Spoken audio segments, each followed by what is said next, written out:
I'm Diana Morgan, 35 years old, standing in my parents' lush backyard in Boston while the smell of charcoal and judgment fills the air. You're 35. Still lost, Mom whispered harshly, champagne sloshing in her glass as family members pretended not to listen. My sister Abigail's perfectly glossed lips curled into a smirk. I've got an interview with Nexus Solutions tomorrow, she announced proudly, eyes darting to gauge my reaction. I smiled quietly, savoring the secret knowledge only I possessed. Tomorrow, she'll walk into that interview and discover I'm the CEO of Nexus. Before I tell you what happened next, let me know where you're watching from the comments, hit that subscribe button, and stick around to see how my family's perception of failure was about to be completely shattered. Growing up as the Morgan family's different daughter meant constantly swimming against the current of expectations in our upper-middle-class household nestled in a respectable Boston suburb. From elementary school onward, I questioned the well-worn paths my parents considered non-negotiable, while my sister Abigail excelled at following their blueprint for success with military precision. Martha and Robert Morgan built their identities around impressive credentials and conventional achievements. Dad graduated summa cum laude from Harvard Law before joining a prestigious firm, while Mom leveraged her Yale MBA into a banking career she reluctantly paused to raise successful children. They viewed life as a series of predictable stepping stones: elite college, advanced degree, respected profession, timely marriage, well-behaved children, comfortable retirement. This philosophy transformed Abigail into their crowning achievement: class valedictorian, Cornell graduate, and relentless collector of accolades that adorned our family room walls like trophies of parental victory. Meanwhile, my early entrepreneurial ventures were dismissed as concerning evidence of an unfocused personality. The lemonade stand I expanded into 3 neighborhood locations at age 9, the custom friendship bracelet business that funded my first computer at 12, the website design service I launched for local businesses while still in high school. Diana has potential if she would just apply herself properly, became my parents' standard explanation at family gatherings, delivered with tight smiles and furrowed brows. The breaking point arrived during my second year of law school, a path I'd chosen primarily to placate my parents, when I discovered a technological solution to a document processing problem that lawyers had been struggling with for decades. The programming skills I taught myself during late nights after classes suddenly crystallized into a business concept that made my heart race with excitement and possibility. When I announced my decision to leave law school and pursue this vision, my parents didn't just disapprove. They orchestrated a full-scale family intervention in our living room, with Abigail sitting primly beside them as the exemplar of good choices. "This is throwing your life away," Dad declared, his voice escalating with each word. "No Morgan has ever dropped out of anything." Mom nodded vigorously, adding, "What about financial security? Respect? Your future family?" Abigail remained silent, but her expression spoke volumes, a mixture of secondhand embarrassment and barely concealed satisfaction at being, once again, the daughter who wouldn't cause such disappointment. That evening marked the beginning of my gradual separation from family gatherings, holiday celebrations, and Sunday dinners, not through dramatic declaration, but through the natural drift that occurs when fundamental values no longer align. While they expected me to come to my senses within months, I instead poured every waking hour into building Nexus Solutions from nothing, surviving on ramen noodles and determination during those early years when failure seemed far more likely than success. The distance between us grew proportionally to my company's growth, though they remained unaware of either trajectory. I made a deliberate choice to operate under my mother's maiden name professionally, ensuring that casual Google searches of Diana Morgan wouldn't reveal my mounting accomplishments in the tech industry. For 7 years, I constructed a life and company separate from their knowledge or approval, watching from afar as they continued celebrating Abigail's adherence to their prescribed path, her law school graduation, her engagement to a suitable banker, her purchase of a home in the right neighborhood. The irony wasn't lost on me that while they worried about my ability to support myself, I was quietly building a company valued at over $300 million, employing hundreds of people and revolutionizing legal document processing across the country. Their perception of me remained frozen in time, the disappointing daughter who couldn't follow simple instructions for success. I occasionally caught glimpses of their lives through holiday cards and distant social media connections, noting how Abigail's seemingly perfect trajectory had become their primary source of parental pride and validation. What they couldn't see, what no one in my family could see, was that their lost daughter had actually found exactly what she needed by walking away from their narrow definition of achievement. The annual Morgan family barbecue tradition began promptly at 3 o'clock on the last Saturday of June, a ritual as predictable as my mother's passive-aggressive comments about my life choices. This particular gathering marked my first appearance at a family function in nearly 8 months, a decision prompted more by curiosity than nostalgia after receiving my mother's text that mentioned Abigail had exciting career news to share. I arrived intentionally 10 minutes late, parking my modest Toyota several blocks away instead of the sleek Tesla that actually belonged to me, another calculated choice to maintain the facade they expected. The familiar scent of my father's carefully guarded barbecue sauce recipe permeated the air as I navigated through the immaculately landscaped backyard where approximately 20 relatives had already assembled, each clutching drinks and assumptions in equal measure. My Aunt Caroline spotted me first, her eyebrows lifting slightly before she composed her features into what I recognized as her supportive smile, reserved for family members experiencing difficulties. "Diana, what a lovely surprise to see you here," she exclaimed with exaggerated enthusiasm, air-kissing both my cheeks while discreetly assessing my clearance rack sundress, another conscious choice for the occasion. "We were just talking about Tyler's new position at Massachusetts General," she continued, gesturing toward my cousin who stood proudly recounting some surgical procedure to an attentive audience of relatives. Tyler acknowledged me with a quick nod before continuing his story, apparently too engrossed in medical heroics to properly greet the family disappointment. My father manned the grill with characteristic precision, spatula in one hand and timer in the other, his engineer's mind never quite able to accept barbecuing as an art rather than a science. 18 minutes each side, never more, it was explaining to my Uncle Paul, who nodded with the resigned expression of someone who had heard this lecture annually for decades. Dad's eyes met mine briefly, his greeting a terse "Diana," accompanied by a tight-lipped attempt at a smile that didn't reach his eyes.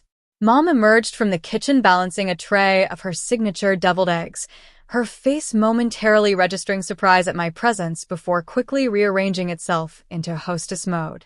"Diana, I wasn't sure you'd make it," she called out code for "I assumed you wouldn't bother showing up as usual." Before I could respond, Uncle James materialized beside me, drink already half empty and inhibitions lowered accordingly. "So, kiddo, what are you doing with yourself these days? Still figuring things out?" The familiar question hung in the air like the mosquitoes that inevitably appeared as afternoon transitioned to evening. I offered my standard vague response about working in tech, a truthful yet deliberately understated description that family members typically interpreted as answering phones at a call center or perhaps data entry if they were feeling generous in their assumptions. "Tech, huh? Good field if you can get established," Uncle James replied with thinly veiled skepticism before launching into an unsolicited explanation of how his financial planning business had helped clients retire comfortably for 40 years. The afternoon progressed predictably. Conversations about mortgages, private schools, vacation properties, and retirement portfolios dominated as I drifted between groups, offering non-committal responses when directly addressed while observing the familiar family dynamics with anthropological detachment. Cousin Jennifer proudly displayed ultrasound images of her third child. Aunt Patricia detailed her recent Mediterranean cruise with meticulous attention to the square footage of her suite, and my father's brother Douglas subtly mentioned the new Mercedes parked in my parents' driveway 3 separate times during appetizers alone. The collective attention shifted dramatically when my mother clinked her glass as everyone gathered around the elaborately arranged dining table on the stone patio. "Before we eat, Abigail has some wonderful news to share," she announced, her voice carrying that distinctive note of maternal pride reserved exclusively for my sister's achievements. Abigail rose gracefully, her designer sundress and perfectly highlighted hair capturing the golden hour sunlight like a character from a Nancy Meyers film.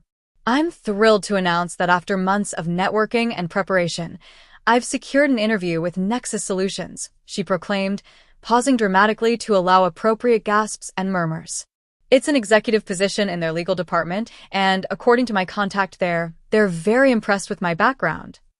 The collective family reaction suggested she'd announced a guaranteed Nobel Prize rather than merely an interview, with congratulatory exclamations and knowing nods exchanged across the table.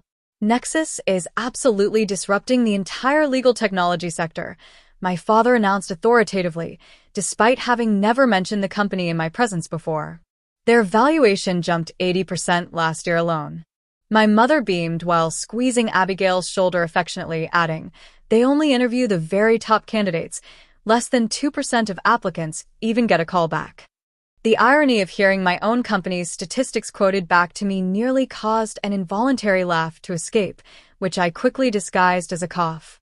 Mom's gaze shifted from Abigail to me, her expression transforming from radiant pride to thinly disguised disappointment in the space of seconds.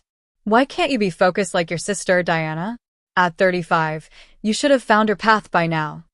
The table fell momentarily silent, that uncomfortable quiet that descends when someone speaks aloud what others think but know better than to say.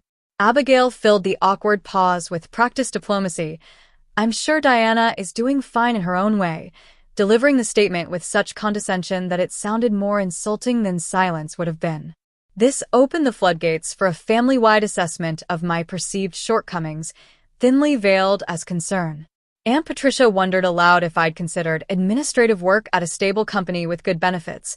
Uncle James suggested it wasn't too late to consider community college for an associate's degree in something practical, and Cousin Tyler helpfully noted that the hospital cafeteria was hiring cashiers with very reasonable hours and employee discounts.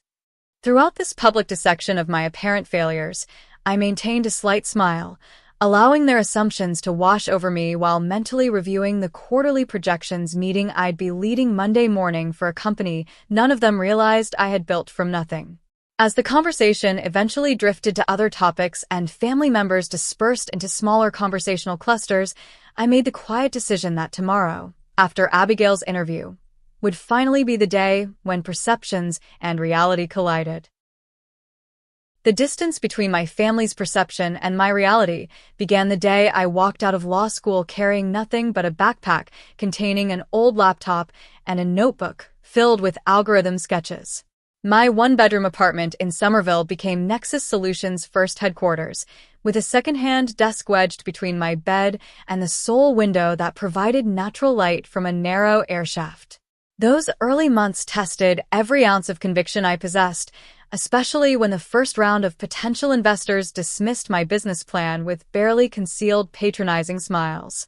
Interesting concept, but perhaps too ambitious for someone without technical credentials, one venture capitalist commented while glancing at his watch, clearly having allocated the minimum courtesy time for our meeting. Another suggested I find a technical co-founder, preferably someone with an engineering background from MIT or Stanford, implying without saying directly that my self-taught programming skills couldn't possibly be sufficient for such an undertaking. The rejections accumulated alongside my dwindling savings, leading to nights when instant noodles constituted both lunch and dinner as I coded until my vision blurred. The pivotal turning point arrived unexpectedly through a chance encounter at a small legal tech meetup in Cambridge, where I presented a rudimentary prototype of my document processing system. Among the sparse audience sat Rebecca Winters, a former tech executive who had recently sold her cybersecurity company and was exploring new investment opportunities. Unlike previous potential investors, Rebecca asked technical questions that delved into the core functionality of my algorithm rather than fixating on my unconventional background or lack of Ivy League computer science degree. "The approach you're taking to natural language processing for legal documents is genuinely innovative," she remarked after my presentation, handing me her business card with private contact information handwritten on the back. "Call me tomorrow. I'd like to discuss this further." That conversation led to Nexus Solutions' first seed funding, $300,000 in exchange for 15% equity, accompanied by Rebecca's invaluable mentorship and industry connections. With actual capital available, I upgraded from my apartment office to a small commercial space in Kendall Square, hired 2 junior developers, and accelerated the development timeline for our core product. The breakthrough that transformed our trajectory came during a caffeine-fueled 48-hour coding marathon when I finally perfected the proprietary algorithm that could interpret, categorize, and extract critical information from legal documents with unprecedented accuracy. The system could analyze thousands of pages of contracts, depositions, and case law in minutes rather than the days or weeks required by teams of paralegals and junior associates, all while maintaining higher accuracy rates than manual review. Securing our first major client required persistence bordering on stubbornness, with dozens of law firms politely declining demonstrations before Hamilton and Associates, a mid-sized practice specializing in corporate mergers, agreed to pilot our system for a complex acquisition case. Their senior partner's skeptical expression transformed into stunned disbelief when our software completed in 30 minutes what would have required his team approximately 3 weeks of manual document review.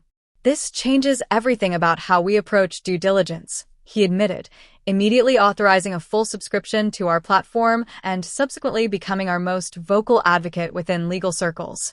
While the company steadily grew, I maintained a deliberate separation between my professional achievements and my family relationships. Operating professionally as Diana Winters, borrowing my mentor's surname, provided a convenient shield that prevented casual connections between the increasingly visible CEO of Nexus Solutions and the Morgan family's underachieving daughter. The strategic decision to maintain this divided identity stemmed not from shame, but from a desire to succeed entirely on my own merits, without either the advantage or the burden of family connections. The 18-hour workdays during those formative years left little time for family gatherings anyway, making it relatively easy to maintain the illusion that I was simply figuring things out rather than revolutionizing an industry. Particularly satisfying milestones passed entirely without my family's knowledge. Our expansion to offices in New York and Chicago, the Forbes 30 Under 35 recognition, our Series B funding round that valued the company at $70 million, and the steady growth of our team from 3 people to nearly 50 employees within 3 years. The most transformative business development occurred during our 4th year when Nexus acquired Legal Metrics, a smaller competitor with complementary technology that enhanced our core product's capabilities while eliminating a potential market rival.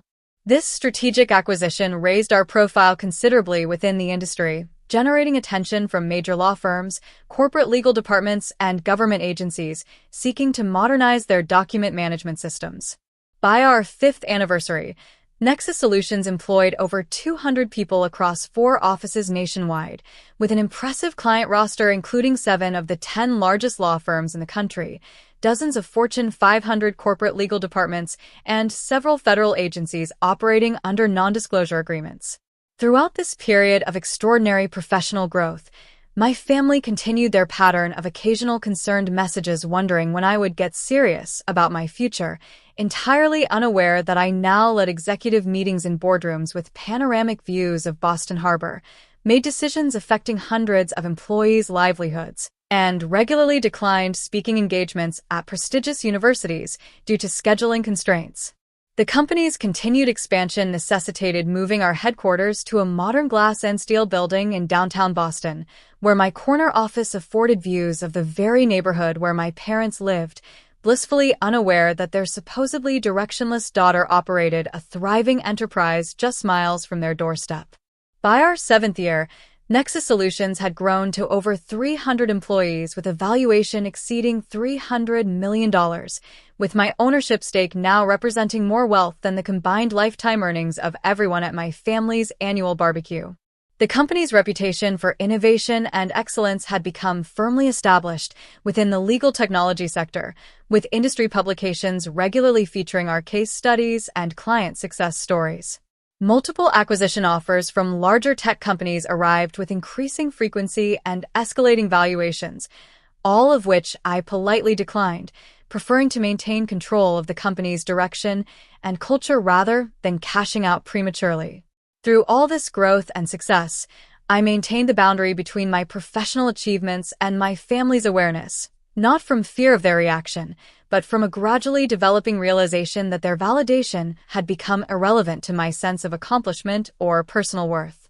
The separation had evolved from a defensive mechanism into a fascinating social experiment. How long could parallel realities exist before inevitably colliding? That question would soon be answered when my sister walked through Nexus Solutions' front doors for her interview. The contrast between my family's perception and my actual circumstances hit me with renewed force as I entered my penthouse apartment overlooking the Charles River that evening after the barbecue, kicking off the deliberately scuffed flats I'd worn to maintain appearances and stepping onto the cool marble floor of my entryway. Floor-to-ceiling windows captured Boston's glittering skyline while the sophisticated home automation system sensed my arrival, gradually illuminating the space and activating the built-in sound system to play a soothing jazz playlist. Shrugging off the clearance rack sundress that had served as part of my disguise, I changed into silk loungewear and poured myself 2 fingers of 18-year-old Macallan, a small reward for enduring 3 hours of thinly veiled criticism and condescension from people whose combined net worth I could exceed with a single month of my current income. The irony wasn't lost on me that while my cousin Tyler bragged about his surgical residency's 80-hour workweeks, I had negotiated healthcare contracts that would determine the quality of care for thousands of patients across multiple hospital systems. My ruminations were interrupted by a call from Thomas Blackwood, Nexus Solutions Chief Operating Officer and the person who had been with the company almost since its inception, having joined as our 5th employee after leaving a prestigious position at Oracle. The interview schedule is finalized for tomorrow, he began without preamble, our years of collaboration eliminating the need for small talk. 8 candidates for the senior legal counsel position, including an Abigail Morgan scheduled for 10:30. Any relation? The question I'd been anticipating for weeks had finally arrived, prompting me to take a longer sip of scotch before responding. My sister, actually. She doesn't know I'm associated with Nexus. She believes I'm still finding myself in some vague tech support role. The momentary silence on the other end conveyed Thomas's surprise more effectively than words could have. That's quite a coincidence, he finally offered, diplomatic as always. Should we reschedule her with another interviewer? I'm happy to handle it personally. The offer was tempting, allowing me to avoid the imminent collision of my carefully separated worlds, but something deeper pushed me toward confronting this situation directly. No, keep the schedule as planned. I'll conduct her interview personally. Just make sure the panel members understand this is somewhat delicate. After ending the call, professional curiosity compelled me to open my laptop and review Abigail's application materials, which had progressed through our initial screening process without my awareness or intervention. Her resume presented the expected list of achievements: Cornell undergraduate degree, Columbia Law School, 5 years at Sullivan and Cromwell handling corporate transactions, all meticulously formatted and strategically worded to maximize impact. What caught my attention, however, were several subtle exaggerations scattered throughout. A leadership role, on a case where I knew from industry contacts she had actually been a supporting associate, a claim about developing client relationships that appeared inflated based on the firm's strict hierarchical structure, and most notably, a statement about proficiency with advanced legal technology platforms that seemed dubious given her frequent comments at family gatherings about preferring traditional legal methods. These discrepancies triggered a familiar internal conflict between my professional responsibilities and family loyalty, a tension that had remained largely theoretical until now. As CEO, I maintained strict hiring standards and expected complete honesty from candidates, often rejecting otherwise qualified applicants who demonstrated ethical flexibility on their applications. As a sister, I understood Abigail's desperate desire to secure this position, especially given our parents' relentless expectations and the competitive pressure she had faced her entire life. The professional standards I had built Nexus upon demanded fairness and integrity in our hiring process, regardless of personal connections. Yet I couldn't ignore the complex family dynamics that had shaped both Abigail's choices and my own, nor could I pretend that tomorrow's revelation wouldn't drastically alter our relationship and potentially ripple through the entire family system. My deliberation was interrupted by my phone vibrating with Abigail's name on the screen. Speak of the devil, as the saying goes. Taking a deep breath, I answered with a casual, "Hey, Abby," bracing for whatever prompted this unusual direct contact from my sister, who typically communicated through occasional group texts or holiday greeting cards. "Diana, thank goodness you picked up," she began, her voice carrying that distinctive note of forced cheerfulness that appeared whenever she wanted something. "I know we haven't talked much lately, but I could really use your input on something important." The irony of her suddenly seeking my advice after years of thinly veiled condescension wasn't lost on me, but I kept my tone neutral. "What's up?" I asked, settling deeper into my leather sofa while watching a water taxi navigate the darkening river below. "It's about my interview tomorrow at Nexus Solutions." "I know you work in tech, even if it's not, executive-level stuff," she explained, the qualification ensuring I remembered my place in her perception of the professional hierarchy. "I thought you might have some insights about what tech companies look for, especially one as innovative as Nexus. Any advice would be really helpful." The conversation that followed bordered on surreal as Abigail alternated between seeking genuine advice about the interview and offering condescending career guidance for my own situation. "After I secure this position, I could probably put in a good word for you," she offered magnanimously. "They must need people in IT support or administrative roles. It could be a fresh start for you, a real company with benefits and everything." I murmured noncommittal thanks, while suppressing the urge to mention that I had personally designed the comprehensive benefits package she was so excited about potentially receiving. "You know, Diana," she continued, her voice taking on the familiar lecturing tone I'd endured at countless family gatherings, "it's never too late to get your life together. Look at me. I've followed a clear path, made strategic choices, and now I'm being considered for a senior position at one of the most innovative companies in legal tech.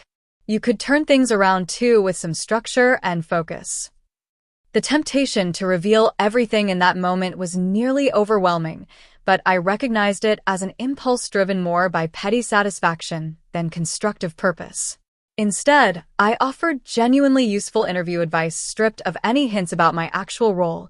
Prepare specific examples of problem solving, research the company's recent projects, and demonstrate authentic interest in legal technology's future.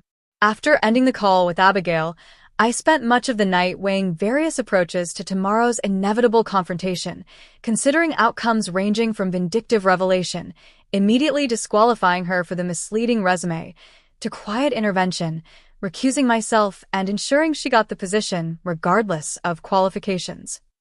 By morning, having slept fitfully between bouts of ethical wrestling, I arrived at a decision that honored both my professional responsibilities and the complicated love I still maintained for my family despite years of misunderstanding and judgment.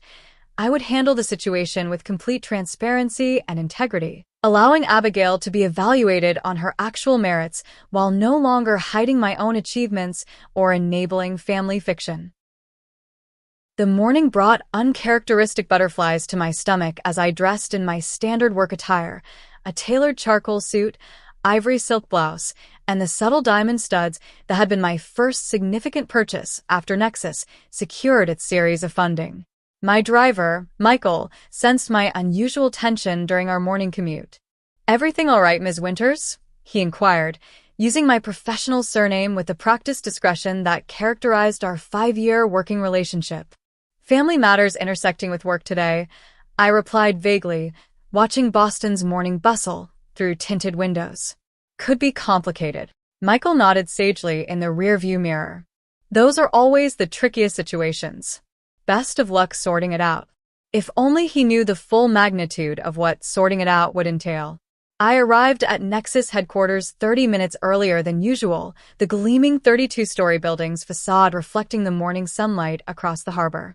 Security staff and receptionists greeted me with their usual respectful "Good morning, Ms. Winters," as I crossed the marble-floored lobby toward the private elevator that accessed executive floors. Reaching my corner office on the 30th floor, I found Thomas waiting with a leather portfolio containing candidate profiles for today's interviews, his punctuality reflecting the military background he rarely discussed, but that informed his meticulous approach to operations. I've briefed the interview panel about the unusual circumstances with Ms. Morgan, he confirmed, maintaining professional terminology rather than calling her my sister. They understand the sensitivity, but will evaluate her objectively against our standard criteria. Her technical assessment is scheduled before your interview segment. I nodded appreciation for his discretion. And the panel members? Thomas consulted his notes, though I suspected he had memorized the details. Veronica from Legal, Raj from Engineering, and Sophia from Human Resources, our standard cross-functional team. They've been instructed to proceed normally and allow you to handle any personal aspects that might arise.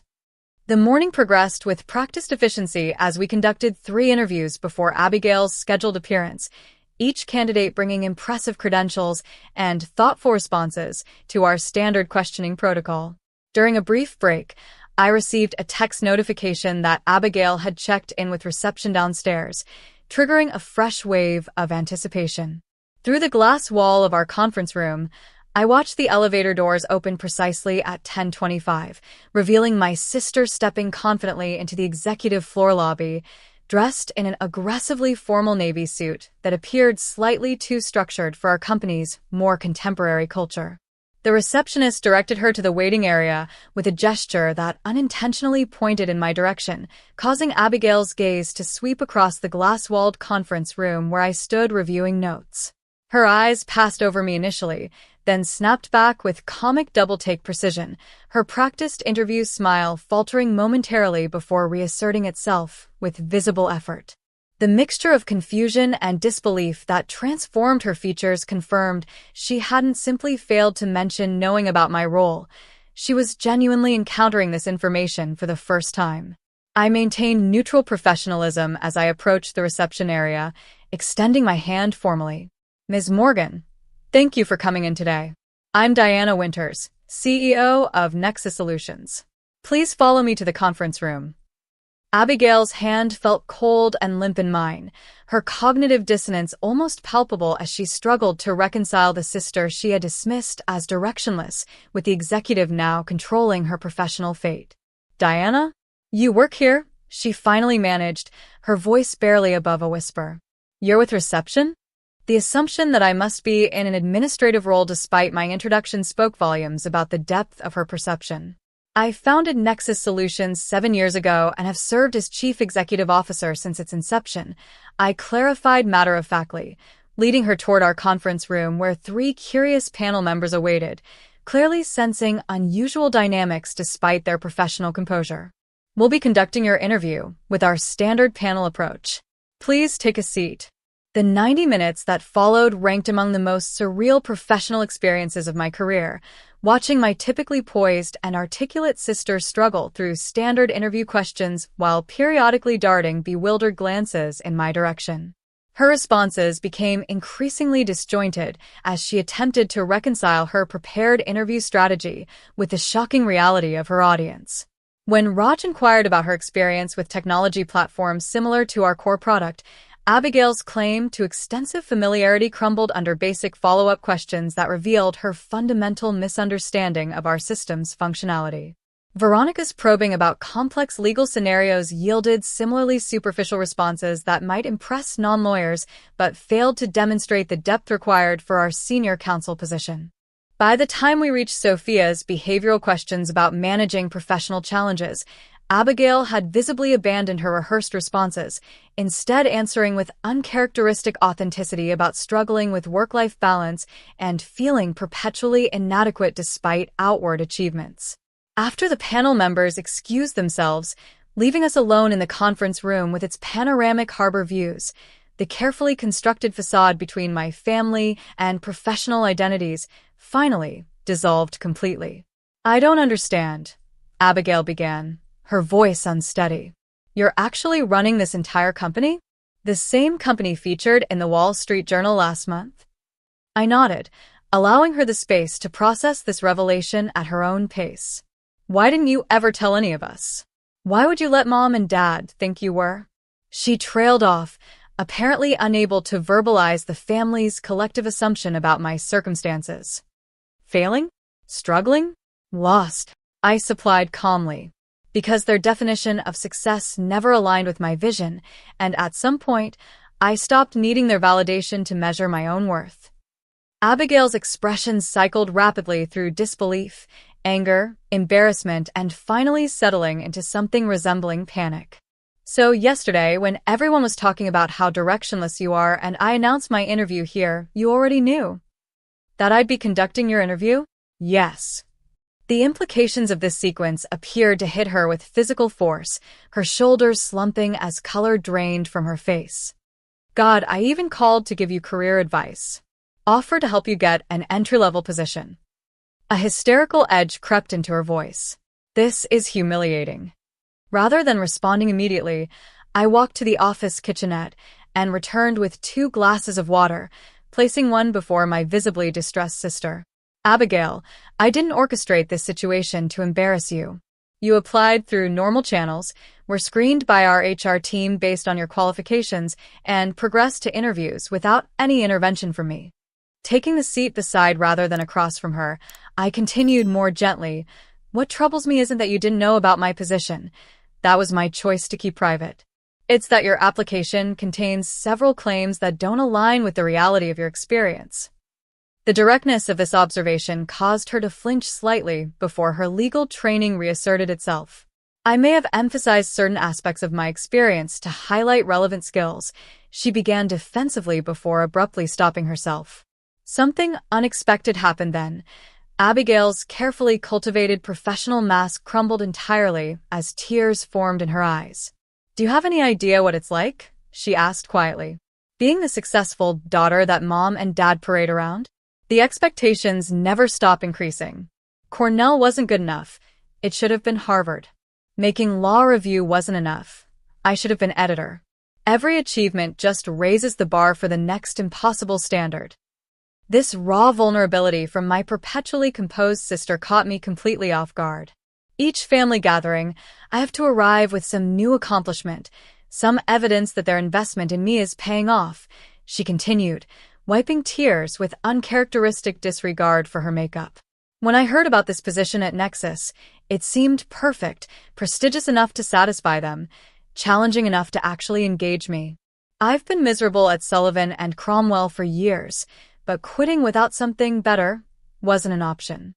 The revelation of Abigail's private struggles beneath her seemingly perfect adherence to our parents' expectations shifted something fundamental in my perception of our family dynamics. The golden child and the disappointment suddenly appeared as 2 sides of the same damaged coin, both responding to parental conditional love, just with different coping mechanisms. I had no idea, I admitted, reaching across the conference table to squeeze her hand briefly. From the outside, you always seemed completely aligned with their vision, thriving under the same expectations that felt suffocating to me. Abigail gave a hollow laugh. That's what makes this so ironically perfect. You escaped their expectations and built something extraordinary on your own terms. I followed their blueprint exactly and ended up miserable, faking qualifications for a job interview at my rebellious sister's company. The absurdity of the situation finally broke through the tension, causing us both to laugh with a genuineness I couldn't remember sharing with my sister since childhood. As our conversation shifted toward more honest territory than we'd explored in decades, the superficial sibling rivalry imposed by parental expectations began dissolving, replaced by tentative recognition of shared experiences viewed through different lenses. The emergency family dinner orchestrated by Abigail that evening brought me back to my parents' colonial-style home in Beacon Hill for the second time in 48 hours, a frequency unprecedented in recent years. My mother's confusion was evident when she opened the door to find me standing beside Abigail, both of us arriving in the same vehicle rather than separately, as would have been expected given our historically distant relationship.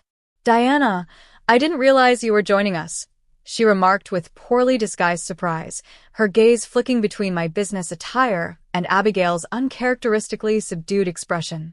Abigail mentioned needing to discuss something important, but didn't specify. "This concerns all of us," Abigail interjected with unusual assertiveness, guiding me into the formal dining room where our father already sat reviewing documents at his customary place at the head of the table. Robert Morgan glanced up with mild irritation at the interruption, his reading glasses perched low on his nose, before registering my unexpected presence. Diana? Is everything all right? The automatic assumption that my appearance at an unscheduled family gathering must indicate some personal crisis spoke volumes about their perception of my life stability. Before I could respond, Abigail took control of the narrative. Mom, Dad, we need to have an honest conversation about something important. It's about my interview today. My mother brightened immediately, interpreting this as good news about the position we'd heard so much about at yesterday's barbecue. Did they offer you the job already? I told your father they would recognize your qualifications immediately. Her enthusiasm dimmed slightly as she noticed Abigail's lack of celebratory energy. What happened, sweetheart? Did something go wrong? My sister took a steadying breath before continuing. The interview went differently than expected. I discovered something significant about Nexus Solutions that none of us knew. She paused, glancing at me with a silent request to take over the revelation. I founded Nexus Solutions 7 years ago when I left law school. I stated simply, watching their expressions shift from confusion to disbelief. I've been serving as CEO since its inception. The company currently employs over 300 people nationwide and was valued at $312 million during our last funding round. The stunned silence that followed stretched uncomfortably until my father broke it with characteristic skepticism. That's impossible. We would have known something like that. My mother's reaction proved more immediately practical. Nexus Solutions, she repeated slowly. Diana Winters is listed as the founder in all the articles. She reached for her phone, typing rapidly. You've been using a different name professionally? Rather than answering directly, I watched as she scrolled through search results, her eyes widening progressively as connections formed. There's a profile in Forbes from last year, she murmured, more to herself than to us. And a Wall Street Journal feature about disrupting legal technology. Her gaze lifted from the screen to study my face with newfound uncertainty. This is actually true? You really built this company? My father had retrieved his own laptop, conducting his own verification with increasing agitation. This makes no sense. Why wouldn't you tell us about this level of success? Why maintain the impression that you were struggling all these years? The genuine confusion in his voice reflected the fundamental disconnect between us, the inability to understand why his approval might not represent the ultimate validation I sought in life. Because the measure of my success isn't whether it impresses you, I replied without hostility, simply stating a realization that had crystallized over years of separation. When I left law school to pursue my vision, the family consensus was that I was making a terrible mistake. Rather than constantly defending my choices against criticism, I found it simpler to create distance. My mother's expression had transformed from disbelief to something more complex, a mixture of pride, confusion, and perhaps a tinge of regret. But you've achieved extraordinary success by any standard. Why wouldn't you want us to know about that? The question revealed the depth of her inability to separate achievement from familial approval, success from external validation. Because it was never about the achievement itself for you, I explained gently. It was about adherence to your prescribed path. If I'd become wealthy through conventional means, partner at a prestigious firm, marrying into money, even winning the lottery, you would have considered that success. Building something unconventional from scratch didn't fit the narrative you valued. While my mother processed this perspective with visible difficulty, Abigail redirected the conversation toward her own revelation. There's more to discuss about today. My interview performance was not what I had hoped. I've been so focused on maintaining the appearance of professional satisfaction and achievement that I've neglected developing genuine expertise or passion for my work. This unprecedented admission of vulnerability from the family's golden child shifted attention away from my revelation, causing both parents to focus on Abigail with concerned expressions. What are you saying, sweetheart? Our mother asked cautiously. Are you unhappy at Sullivan and Cromwell? The dam of pretense finally broke as Abigail revealed years of accumulated dissatisfaction with her carefully curated life choices. I've been miserable for years, she confessed, voice cracking slightly. I never wanted to practice corporate law. I chose it because it seemed impressive and would make you both proud. Every decision I've made since college has been calculated to earn your approval rather than pursue what actually interests me. Our father's reaction revealed volumes about the family dynamics that had shaped both our trajectories. His first instinct was defensive anger. "We've only wanted what's best for both of you," he insisted, voice rising. "Everything we've done was to ensure you had every advantage, every opportunity." My mother nodded vigorously in agreement, adding, "We pushed because we believed in your potential." How is that wrong? The familiar pattern of parental defensiveness followed by justification threatened to derail the honest conversation until I interjected with quiet firmness. "The issue isn't that you wanted us to succeed. It's that you defined success so narrowly that it left no room for our own definitions or authentic interests." This observation landed with unexpected impact, creating a momentary silence as they appeared to genuinely consider the perspective. The conversation that followed unfolded with several hours of increasingly honest exchanges about expectations, conditional approval, and the damage of measuring love through achievement. My father eventually lapsed into uncharacteristic quietness, his typical authoritative certainty replaced by reflective listening as both his daughters revealed perspectives he had never considered. My mother alternated between defensive justifications and moments of genuine insight about her role in creating the dynamics that had fractured our family connections. By the time dessert was served, largely untouched as emotional appetites overshadowed physical ones, I had established clear boundaries for future family interactions. "I'm willing to rebuild our relationship, but only on terms that respect my autonomy and life choices. Conditional approval isn't something I'm interested in earning anymore." This declaration, delivered without anger but with firm conviction, marked a fundamental shift in our family power dynamic. The evening concluded with tentative steps toward a new understanding, not instantaneous healing of decades of misalignment, but the beginning of a more authentic connection based on who we actually were rather than who our parents had expected us to become. 6 months after the revelations that transformed our family's understanding of success and achievement, the Morgan family dynamics had shifted in ways both subtle and profound. My parents' spacious home, once adorned exclusively with Abigail's accomplishments, now displayed framed articles about Nexus solutions alongside photographs from both daughters' lives, an external representation of internal changes gradually taking root. The most significant transformation occurred in my relationship with Abigail, which evolved from distant competition to genuine collaboration after she declined the position at Nexus, acknowledging honestly that her qualifications didn't match the role, and instead accepted my offer to help her explore career paths that genuinely engaged her interests.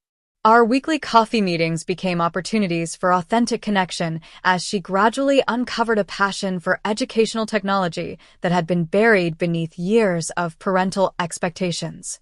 "I've spent so much time trying to win a game I never actually wanted to play," she confided during one such meeting, stirring her latte thoughtfully. "Watching you present to your executive team last week was eye-opening, not because of your position or the company's success, but because of how genuinely excited you are about the work itself." This observation captured perfectly the fundamental shift in perspective she was experiencing. I established healthier boundaries with our parents while simultaneously building more authentic connections, no longer avoiding family gatherings, but approaching them with clear limits on certain topics and behaviors. When my mother slipped into old patterns, comparing my single status to Abigail's relationship, "35 is getting up there, Diana, and you're such a catch now with your company," I responded with calm directness. "Mom, we discussed how comparing your daughters doesn't foster healthy relationships. I'm happy with my life exactly as it is." These gentle but consistent corrections gradually modified behaviors that had seemed immutable for decades. My father's adjustment proved surprisingly substantial once his initial defensiveness subsided. His engineering mind approached our strained relationship as a problem to be solved, leading him to seek books on parental expectations and even attend a workshop on family dynamics, efforts that would have been unimaginable mere months earlier. "I've been thinking about what you said regarding conditional love," he acknowledged during a private conversation in his study. "It wasn't intentional, but I see now how our focus on achievements might have communicated that our approval was performance-based. This humble acknowledgement, clearly difficult for a man accustomed to certainty, opened pathways for healing that decades of argument never could have achieved. The professional consequences of our family revelations proved equally transformative. Abigail, liberated from the pressure to maintain appearances of corporate law happiness, discovered genuine enthusiasm for developing educational platforms that made legal concepts accessible to underserved communities. Her legal background, combined with newly developed technical knowledge, acquired through courses I helped her identify, positioned her uniquely in an emerging field that engaged both her analytical abilities and previously unexpressed creativity. Watching her excitement grow as she developed her first prototype educational game for high school students interested in law provided satisfaction entirely different from my business achievements. The joy of witnessing authentic passion replace performative success. My own professional trajectory expanded to include establishing a scholarship fund for unconventional entrepreneurs, particularly those pursuing non-traditional paths without family support or connections. The Diana Morgan Fellowship, using my birth name professionally for the first time, provided funding, mentorship, and networking opportunities for 10 promising innovators annually, with selection criteria emphasizing authentic vision and determination rather than prestigious credentials. Explaining this initiative during a rare joint interview with Abigail for a business publication, I shared the philosophy underlying both the fellowship and my revised approach to family relationships. Traditional metrics of success often miss the most innovative potential. The people who change industries are frequently those who question established patterns rather than perfectly following them. The healing process included professional family therapy sessions that provided structured space for addressing decades of accumulated misunderstandings and hurt feelings. These conversations occasionally became uncomfortable as buried resentment surfaced, but the skilled therapist helped us navigate toward understanding rather than assigning blame. During one particularly significant session, my mother articulated a breakthrough realization. I pushed both of you toward paths I considered secure because I grew up with such financial instability, she explained, voice thick with emotion. My father lost everything in a business failure when I was 12, and we went from comfortable to barely surviving overnight. I swore my children would never experience that fear. This contextualizing of her controlling behavior didn't excuse past wounds, but offered new compassion for their origins. The first family gathering after 6 months of this intensive healing work, a smaller, more intimate dinner rather than the performance-oriented barbecue that had triggered our confrontation, demonstrated tangible progress in our communication patterns. Conversations flowed toward genuine interest rather than achievement accounting, with questions about fulfillment and passion replacing interrogations about promotions and credentials. When my Uncle James began his usual inquiry about career advancements, my father surprised everyone by intercepting gracefully. James, we're focusing less on professional scorecards these days and more on genuine interests. Diana was just describing a fascinating new application of her company's technology in immigration law. This simple redirection represented months of internal work and shifting priorities. My mother's evolution perhaps most poignantly manifested in a private conversation on her garden terrace as autumn leaves drifted around us. I owe you an apology that's long overdue, she began, uncharacteristic vulnerability evident in her voice. I measured your worth by standards that failed to recognize your unique gifts.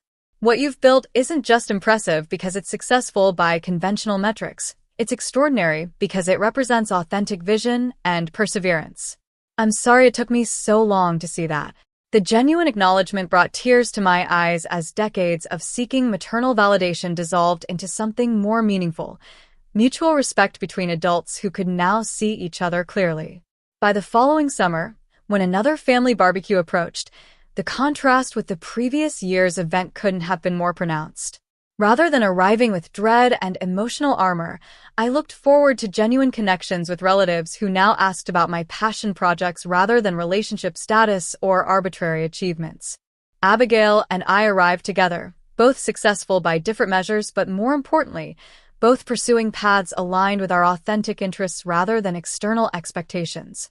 The most profound transformation, however, wasn't in career trajectories or family gatherings, but in my internal relationship with success itself.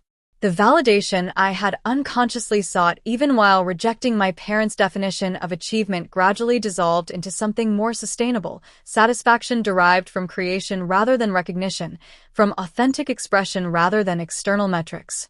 This perspective shift represented the true liberation from family patterns, allowing appreciation for accomplishments without attachment to others' perceptions of their value. The life lesson emerging from this family transformation transcended simple narratives about following one's dreams or standing up to parental pressure. It revealed the subtle distinction between rejecting others' definitions of success and truly creating one's own, a difference between rebellion against external standards and authentic alignment with internal values. The courage required wasn't in dramatic confrontation but in quiet persistence, building something meaningful while releasing the need for validation from those who couldn't yet understand its value.